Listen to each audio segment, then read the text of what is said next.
دوستو اکثر ہمارا خواب یہ ہوتا ہے کہ کاش کسی ایسے ملک میں پیدا ہوتے جہاں ہمیں مفت تعلیم، رہائش، صحت اور خوراک ملتی۔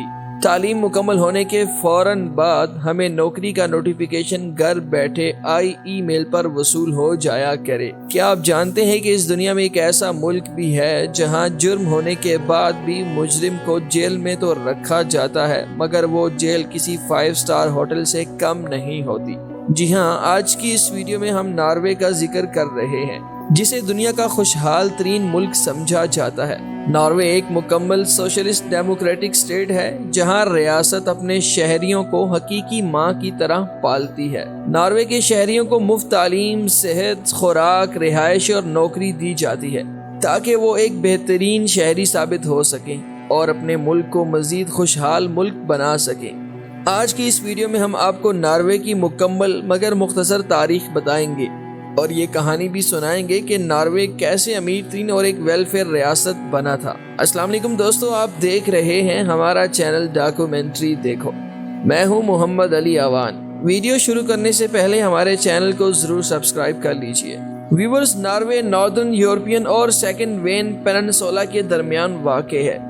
ناروے کا رقبہ 3,85,000 کلومیٹر ہے جس کی آبادی صرف 53,84,000 افراد پر مشتمل ہے۔ ناروے کے شہریوں کی فی کس اوسط آمدن $64,856 ہے جو پاکستانی روپوں میں 1.5 کروڑ روپے سے زائد بنتی ہے۔ محققین کے مطابق 15,000 سال پہلے ناروے مکمل برفانی خطہ تھا جہاں انسانی آبادی کے کہیں بھی آثار نہیں ملتے ہیں۔ 9,000 قبل مسیح میں یہاں پہلی بار ہومو سیپین انسان آباد ہوئے تھے اور 7,000 قبل مسیح میں پہلی بار نارویجن نوسٹ وٹ تہذیب۔ 4,000 قبل مسیح میں ناروے میں کھیتی باڑی کا آغاز کیا گیا۔ 1,000 قبل مسیح سے لے کر 500 عیسوی تک ناروے میں مختلف انڈو یورپین اقوام ہجرت کر کے آباد ہوئی تھی۔ تاہم 793 عیسوی میں وائکنگ قوم نے ناروے پر حملہ کیا اور یہاں اپنی حکومت قائم کر لی تھی جو آج تک جاری ہے۔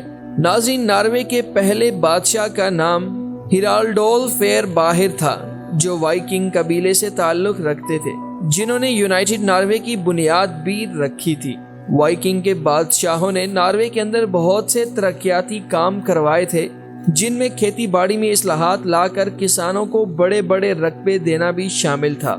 1349 میں ناروے میں بلیک ڈیتھ بھی آئی تھی جس سے ناروے کی 3/4 آبادی ہلاک ہو گئی تھی۔ 14ویں صدی عیسوی میں ناروے میں دنیا کا پہلا اسٹاک ایکسچینج قائم ہوا تھا لیکن اس زمانے میں ماڈرن ٹریڈ نہیں کی جاتی تھی۔ 13ویں صدی میں ناروے اور اس کے پڑوسی ملک ڈنمارک پر ایک ہی وائکنگ خاندان کی 2 شاخوں کی حکومت تھی۔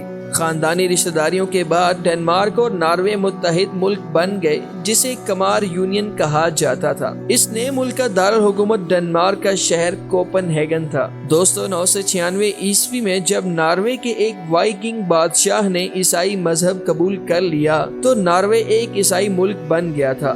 15ویں صدی میں جب عیاش کیتھولک چرچ کے خلاف پروٹسٹنٹ فرقہ رائج ہوا تو ڈنمارک کے بادشاہ نے پروٹسٹنٹزم قبول کر لیا تھا۔ تاہم ناروے کے کیتھولک عیسائی چرچ کے آرچ بشپ نے ایک سابق جلا وطن بادشاہ کو ملا کر ناروے کے اندر سول وار چھیڑ دی تھی۔ تاہم ڈنمارک کے بادشاہ ناروے کی یہ سول وار جیت گئے تھے۔ 1523 سے لے کر 1813 تک ناروے اور ڈنمارک ایک ہی متحد ملک رہے تھے۔ تاہم 1813 میں ناروے کے واسرائے نے جو ڈنمارک کے ہی ایک شہزادے تھے انہوں نے ڈنمارک سے جنگ کرنے کے بعد ناروے کو مکمل خود مختار اپنی شاہی ریاست بنا دیا تھا۔ خواتین و حضرات، 1814 میں ناروے میں پہلی آئین ساز اسمبلی جو 112 ممبرز پر مشتمل تھی بنائی گئی اور اسی برس ناروے کا پہلا آئین بھی تشکیل دیا گیا تھا۔ تاہم آئین بنانے کے 2 ہفتوں بعد سویڈن نے حملہ کر کے ناروے پر قبضہ کر لیا تھا۔ ناروے 1905 تک سویڈن کے قبضے میں رہا۔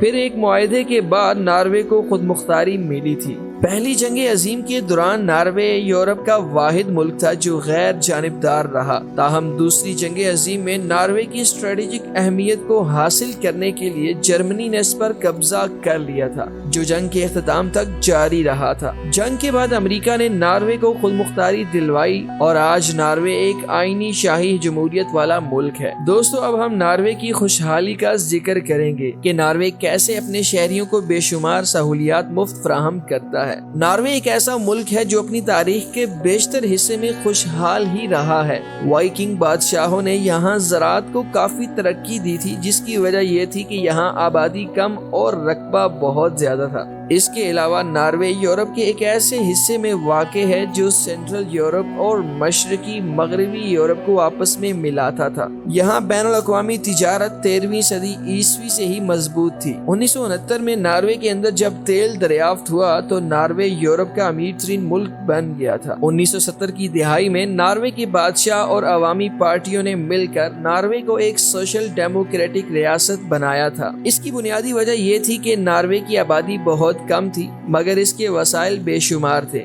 ناروے کے قید خانے دنیا کے سب سے بہترین قید خانے ہوتے ہیں، جہاں قیدی کو مینیو کارڈ دیا جاتا ہے۔ اس کے ساتھ ساتھ ٹیلی ویژن موبائل سروس تک بھی فراہم کی جاتی ہے۔ دوستو، امید کرتے ہیں کہ آپ کو آج کی یہ ویڈیو ضرور پسند آئی ہوگی۔ ہمارے ساتھ جڑے رہیں۔ اگلی ویڈیو تک ہمیں دیجیے اجازت۔